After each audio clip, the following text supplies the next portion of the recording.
The Third Age of Middle-earth was a time of twilight for the elves. The once glorious realms of the Eldar, Lindon, Rivendell, and Lothlorien stood as the last bastions of their fading power. The rings of power, crafted in the fires of a region long ago, had sustained their beauty and grace, but now, with the One Ring found, the doom of the elves drew near. Sauron's shadow stretched across the land, and the elves knew their time in Middle-earth was ending. For centuries, they had watched the rise and fall of kingdoms, the folly of men, and the ever-growing darkness. Yet, even as they prepared to depart for the undying lands, they played a crucial role in the fate of Middle-earth. This is their story, the tale of wisdom, sorrow, and sacrifice, as seen through the eyes of the firstborn. In the hidden valley of Rivendell, Lord Elrond Half-Elven called a gathering unlike any other. Messengers from all free peoples had come, but it was the elves who understood the true peril of the One Ring. Elrond, his face grave, spoke of Isildur's failure and the ring's corrupting power. The ring must be destroyed, he declared, his voice echoing through the halls. But the road to Mount Doom is perilous, and Sauron's forces grow stronger by the day.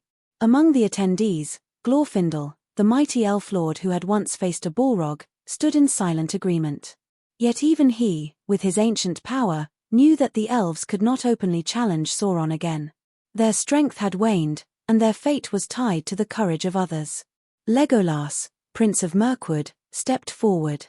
"I will represent my father, Thranduil, in this quest," he said. "The woodland realm may be besieged by shadow, but we will not abandon Middle-earth in its darkest hour." And so, the Fellowship was formed, a union of races, with the elves playing their part, though their time was ending. As the Fellowship journeyed through the wilds, Legolas served as their guide, his keen eyes spotting dangers long before the others. When they reached the gates of Moria, he sensed the dread within. "This is a place of death," he murmured, but Gandalf insisted they press on. The loss of Gandalf in Khazad-dûm weighed heavily on them all, but for Legolas, it was a grim reminder of the ancient war between elves and the Balrogs. "Now falls the last of the Istari," he said, his voice heavy with sorrow. "Yet our quest must continue."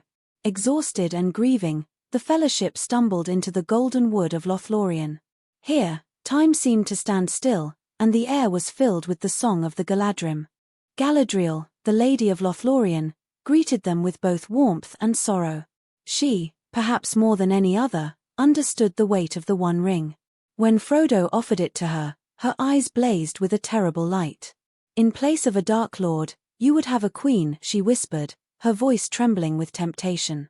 But then, with a sigh, she mastered herself. "I pass the test. I will diminish, and go into the west, and remain Galadriel." To each member of the Fellowship, she gave gifts, wisdom for some, weapons for others.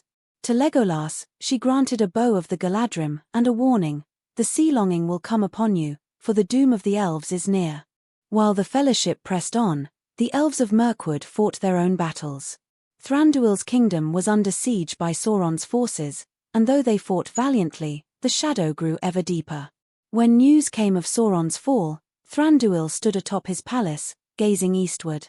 "The age of men has begun," he said softly, "and our time here is done."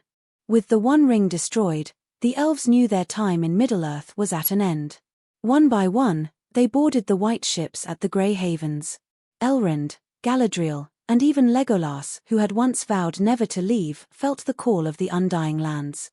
As the ship sailed into the sunset, the last of the Eldar looked back one final time. The forests they had loved, the kingdoms they had built, would now pass into legend. And so, with hearts both heavy and hopeful, the elves departed, their song fading into the mist.